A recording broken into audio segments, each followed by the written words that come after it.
দেখুন, এই ফোনটা দেখতে একদমই স্বাভাবিক। Xiaomi রানিং ফ্ল্যাগশিপ সিরিজের ফোনের ডিজাইনের ডিএনএ বহন করছে, যা আর কেউ না আইফোনের থেকে ইন্সপায়ার্ড। কিন্তু আপনি যেন অবাক হবেন যে Redmi এই ফোনটাতে একটা অ্যাক্টিভ কুলিং ফ্যান ইনক্লুড করেছে, যেখানে তারা ক্লেম করছে যে এটা নাকি ফোনটাকে প্রায় 10 ডিগ্রি সেলসিয়াস পর্যন্ত তাপমাত্রা নামিয়ে রাখবে। তবে কি এবার রেডমির এই ফোনগুলো 6 মাস পর স্লো হয়ে যাবে না? আই মিন, অতিরিক্ত তাপমাত্রা তো স্মার্টফোনকে স্লো করে দেয়, তাই না? তো এই ফোনটার ডিসপ্লেতে থাকছে 6.83 ইঞ্চ সাইজের একটা বিশাল 165 হার্টজ ফ্ল্যাট অ্যামোলেড প্যানেল। পাওয়ারের জন্য আছে Snapdragon 8 elite chipset with D2 interpolation chip, যা ফ্রেম জেনারেশন করবে গেমসে।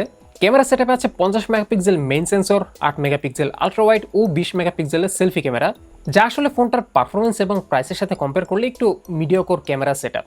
আরও আছে 8550 মিলিঅ্যাম্পিয়ারের বিশাল ব্যাটারি, সাথে 100 ওয়াট ওয়ার্ড চার্জিং, এবং আপনার বক্সের ভেতরে পেয়ে যাবেন একটা 100 ওয়াটের গ্যালিয়াম নাইট্রেট চার্জার। তাছাড়া ফোনটা IP66, 68 এবং 69 রেটিং সাপোর্টেড, অর্থাৎ ধুলোবালো আর পানি প্রতিরোধী। চলছে HyperOS 3, যেটা অ্যান্ড্রয়েড 16 এর উপর বেসড। এখন আসছে দামের কথায়। চীনে এই ফোনটার বেস ভেরিয়েন্ট 1256 জিবি স্টোরেজের মডেলটা প্রাইস শুরু হচ্ছে 3000 ইউয়ানে, যেটা বাংলাদেশি টাকায় কনভার্ট করলে প্রায় 55,000 টাকা।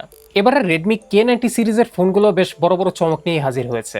যেমন আমরা প্রিভিয়াসলি দেখেছিলাম K90 Pro Max-এ পেছনে 2:1 সাউন্ড সিস্টেম ইউজ করা হয়েছিল, অর্থাৎ দুটো স্টেরিও স্পিকারের সাথে একটা সাব উফার থাকছে, যেটা একটা ইমার্সিভ অডিও এক্সপিরিয়েন্স দিচ্ছে।